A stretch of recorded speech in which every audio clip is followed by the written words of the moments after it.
우린 지금 계속해서 에베소서의 말씀을 읽어가고 있습니다. 이 에베소의 말씀은 옥중서신이라고 불려지는 성경 말씀인데, 사도 바울이 감옥에 갇혀 있으면서 어쩌면 이 에베소서의 말씀을 통해서 예수 그리스도의 참된 진리와 구원에 대해서 소개하고 있고, 또 성도들이 이 땅 속에 어떻게 살아야 되는지 그것을 우리에게 설명하는 말씀입니다. 특별히 오늘 우리가 읽고 있는 에베소서 3장에서는 사도 바울이 자신의 존재에 대해서 다시 한번 설명하고, 자신의 존재를 통해 하나님이 어떤 역할을 맡기셨는지 존재의 목적에 대해서도 그가 소개하고 있습니다. 중요한 것은 이 사도 바울이 자신의 존재를 이야기하면서 자신에게 주어진 삶을 새롭게 해석해 나가는 모습을 발견해 가게 됩니다. 여러분, 우리 인생 가운데 내가 어떤 존재인가를 아는 것이 중요한 이유가 뭐냐면, 그 존재의 기본적인 부분을 가지고 우리의 삶을 다시 한번 해석해야 하기 때문입니다. 내가 존재, 때로는 직분, 이런 부분에서 내게 맡기신 삶의 모습을 제대로 해석하지 못하면 늘 우리는 어떤 존재의 거울 속에 갇히고 마는 그런 삶이 되거나, 아니면 존재가 주는 어떤 이익에 함몰되어 인생의 삶을 살아갈 수도 있는 겁니다. 그래서 오늘 사도 바울은 자신의 존재를 이야기하며 하나님이 왜 나를 그런 존재로 세우셨는지 다시 한번 자기의 삶의 자리에서 해석해 나가는 그런 모습을 발견하게 됩니다. 어제는 이제 노예에서 목사 안수식이 있었습니다. 우리 교회 진윤규 전사님이 이제 목사 안수가 되어서 이제 이번 주일에 또 축도를 한번 하게 될 겁니다. 근데 저도 오랜만에 목사 안수식을 가서 21명의 목사 안수자들이 이제 안수를 받는 그런 장면을 보게 되었습니다. 근데 다시 한번 그런 생각이 들었습니다.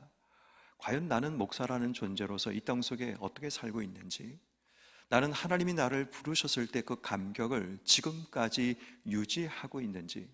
마지막에 가장 연장자가 그 목사 안수식의 축도를 하는데, 그 처음 하는 축도의 떨림이 정말 가슴 깊이 느껴지게 되었습니다. 목소리 한마디 한마디가 떨려서 두려움 가운데 하고 있는 그 축도가 얼마나 감동이 되고 얼마나 은혜가 되는지, 그러면서 제 자신을 돌아보게 되는 거죠. 나는 목사로서 부름 받았는데 지금 제대로 목사의 길을 걸어가고 있는지, 목사답게 살고 있는지, 목사로서 하나님 부르심에 부끄럽지 않는 삶을 살고 있는지, 다시 한번 그 목사 안수식을 통해 제 모습을 돌아보게 되었던 시간이었습니다.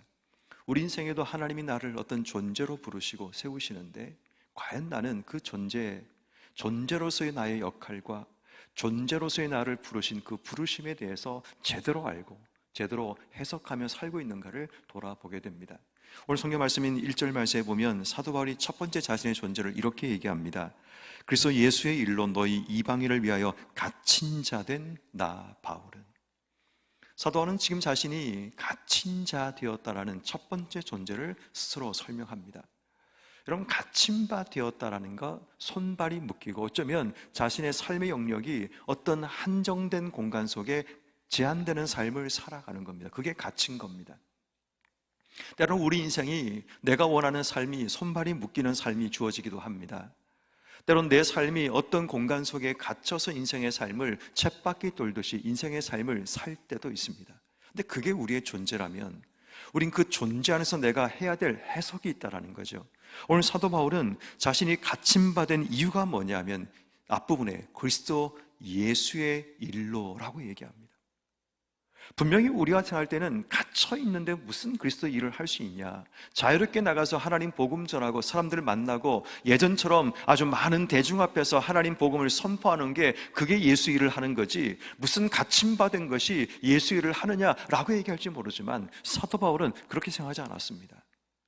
자신에게 주신 하나님의 존재의 자리가 갇힘이라면, 재택에서 그가 갇혀서 제한된 삶의 하나님의 삶을 살아가야 된다면 그것 또한 그래서 예수의 일이라고 얘기를 했던 겁니다. 여러분, 우리 인생도 마찬가지입니다. 때로는 내 인생 가운데 생각지 못한 갇힘이 찾아올 수 있고, 내가 원하는 삶과 다른 인생의 길이 내 삶 속에 흘러갈 때도 있습니다. 그때 우리가 제일 먼저 해야 될 것은, 하나님 왜 나를 이 속에 가두셨습니까? 존재의 목적을 찾는 것, 그것을 제대로 해석해내는 것, 그것이 우리가 그 안에서 절망하지 않고 낙심하지 않고 다시 우리가 하나님을 바라볼 수 있는 기회를 얻게 되는 겁니다. 비록 사도 바울은 갇혀 있지만 그런 갇힌 바 중에서 자신이 뭘 해야 되는지를 알았고, 이 에베소서와 같은, 빌립보서와 같은, 골로새서와 같은 이 서신을 통해서 그리스도 예수의 일을 감당하고 있는 그의 모습을 보게 되는 겁니다. 그러면 여러분, 우리의 삶이 내게 주어진 이 갇힘받은 상황 속에 나는 과연 그리스도 예수의 일이 나를 통해 드러나고 있는가도 돌아봐야 됩니다. 우린 나이에 갇히기도 하고, 상황에 갇히기도 하고, 때로는 문제에 갇히기도 하고, 공간적인 그런 안에 갇히기도 합니다. 그런데 여러분, 그것은 중요한 것이 아닙니다. 내 존재가 누구인지를 알고 그 존재에 대해서 하나님 안에 새롭게 해석해내는 지혜, 이것이 우리 속에 있을 때 갇힌 것이 중요한 것이 아니라 갇힘을 넘어서 우리를 통해 하실 하나님의 위대한 역사를 우리가 만들어낼 수 있게 됩니다.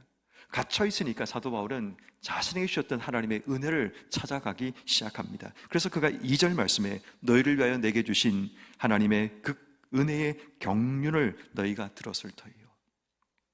하나님이 자신에게 베푸신 그 은혜와 하나님의 계획에 대해서 그는 이렇게 말하죠. 너희를 위하여.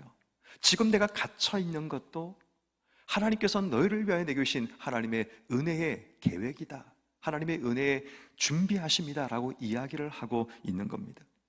여러분, 그의 삶이 얼마나 자기의 존재에 대해서 정확하게 인지를 하고 있는지, 모든 자신의 삶의 자리를 하나님과 연계해서 생각하고 있는지, 정말 이 모습이 결국 갇혀있든 자신이 자유롭든 내게 주신 하나님의 은혜가 너희들을 위해서 하나님이 계획하시고 준비하신 거다라고 얘기하면서 그가 자신이 하나님 안에 깨달은 그 비밀을 그가 4절 말씀에 소개하고 있습니다.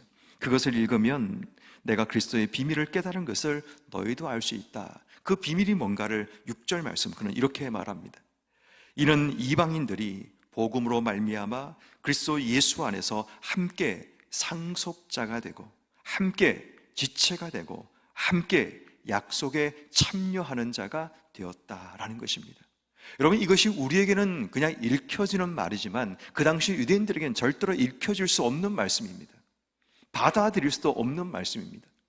사도 바울이 공격당했던 가장 주요한 이유가 뭐냐면 그리스도 예수를 전한 것도 문제가 되었지만 바로 이 메시지 때문에 사도 바울은 일평생 고통을 당하고 어려움을 경험했던 겁니다. 왜냐하면 유대인과 이방인이 하나라는 겁니다. 똑같다라는 겁니다. 이방인에게도 상속자가 되고 이방인에게도 함께 그리스도의 몸을 이룬 지체가 되고 이방인도 함께 하나님의 약속을 이어받는 그런 자가 되었다는 건 유대인들 입장에서는 이단입니다. 받아들일 수가 없습니다. 왜냐하면 자신들만 하나님께 택함받은 선민인데 듣도 보도 못한 이방인들까지 하나님의 상속자고 하나님의 지체가 되고 약속을 받았다는 이 사실을 그들은 받아들일 수가 없는 겁니다. 그럼에도 불구하고 사도 바울은 자신이 주셨던 하나님의 깨달은 비밀, 바로 이 은혜의 메시지를 그는 전해야 했습니다. 왜? 자신에게 주신 사명이기 때문입니다. 그럼 여러분, 우리가 기억해야 될 중요한 것은 내 평생을 걸고 전해야 될 메시지가 우리에게 있을 수 있다는 겁니다. 입만 열면 내 입에서 떠나지 않고 선포돼야 될 메시지, 그게 무엇인가라는 겁니다. 정말 내 자녀들이, 내 주변 사람들이 나를 기억하는 그 나의 시그니처 그 메시지가 뭔가를 찾아야 된다는 겁니다. 정말 우리가 이 땅 속에 하나님의 사명이 있는 하나님의 사명자라면 내 입을 열어서 누군가에게 전해야 될 하나님의 비밀의 메시지가 뭔가를 찾고 내 평생을 통해 그 메시지를 가다듬고 그 한마디 문장이라 할지라도 그 한마디 문장을 내 입을 통해 쏟아낼 수 있는 것, 이게 하나님의 사람들의 삶의 모습 아니겠습니까? 내가 죽을 때까지 나를 기억하는 사람들이 이분은 늘 언제나 이것만 전했지, 그게 결국 하나님이 그 입술을 통해 이 땅 속에 세우신 하나님의 사명이자 목적이라는 겁니다. 그럼 여러분, 우리는 오늘 하나님께 기도하면서 하나님, 내가 평생을 통해 내가 경험하고 배웠고 내가 알았던 그것을 통해 나만의 시그니처의 메시지를 준비할 수 있는 자가 되기 위해서 기도해야 되는 겁니다. 목사인 제가 평생 여러분들에게 무엇을 전할 것인가 저는 기도하고 있고 준비하고 있고 이미 나름대로 윤곽을 만들어냈습니다. 하늘에 심겨진 하나님의 사람들이 되십시오. 이게 제가 평생 던질 메시지입니다. 한 5년 전부터 하나님이 계속 이 마음을 주셨고 그에 대한 자료를 준비하게 하셨고, 그러는 가운데 제 마음속에 그래, 내 일생 평생 목회하면서 우리 성도들에게 전할 단 한 가지 메시지가 있다면, 여러분, 하늘에 심겨진 하나님의 사람이 되어 땅을 딛고 살아가지만 하나님의 사람의 방식을 가지고 하나님의 사람이 주시는 열매를 기대하며 이 땅을 살아가십시오. 그러면 하나님이 여러분의 인생 가운데 역사하실 겁니다. 제가 평생 전할 메시지입니다. 때려 죽여도 목에 칼이 들어와도 제가 평생 놓쳐서는 안 될 메시지가 바로 이겁니다. 하나님의 사람답게 살아가는 것. 그렇다면 여러분, 우리는 과연 내 평생에 내가 전해야 될 시그니처 메시지가 무엇인가라는 겁니다. 내 자식들이 나를 보면서 우리 아버님은, 우리 어머님은 평생 이 말씀만 하셨다. 최봉성 목사님 같은 이런 예수천당, 예수지옥을 외쳤던 그분은 평생 기억하는 시그니처 메시지는 예수천당, 마귀지옥이라는 그 메시지 하나를 평생 외쳤고, 그것이 그의 시그니처 메시지가 되었던 것처럼, 오늘 우리는 사도 바울이 했던 것처럼 과연 나를 통해 하나님이 이 땅 속에 어떤 메시지를 전하는 메신저로 세우기 원하시는지 기도해야 한다는 겁니다. 지금까지 없었다면 여러분들의 경험과 배웠던 지식과 또 삶을 통해서 이제 내 평생에 던져야 될 시그니처 메시지를 준비하고, 하나님, 내가 그렇게 기억되기 원하고 그렇게 내가 내 자녀들과 내 성도들에게 전할 수 있는 그런 삶이 되게 해주시기를 기도하고 나가는 여러분 모두가 되기를 주의 이름으로 축원합니다. 사도 바울은 두 번째로 그의 존재를 7절 말씀에 내가 일꾼이다 라고 이야기를 하고 있습니다. 자신이 하나님의 은혜 선물을 따라 일꾼이 되었다라고 얘기하는데, 그 일꾼이 된 목적이 뭔가를 7절 말씀에 복음을 위하여 라고 얘기합니다.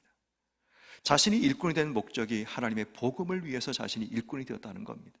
사람을 위해서, 내가 얻고자 하는 어떤 이익을 위해서 일꾼이 된 것이 아니라, 내가 일꾼이 된 것은 어떤 자리에 있든 간에, 그도 여러분 인생 삶을 살면서 천방을 짓는 일을 하며 쌍진 일을 했던 사람입니다. 그런데 중요한 것은 그가 일꾼이 된 진짜 이유가 뭔가 하면 하나님 복음 때문에, 내게 주시는 하나님의 역사하시는 대로 내게 주시는 은혜 선물을 따라 자신이 일꾼이 되었다고 그가 그렇게 고백하고 있습니다.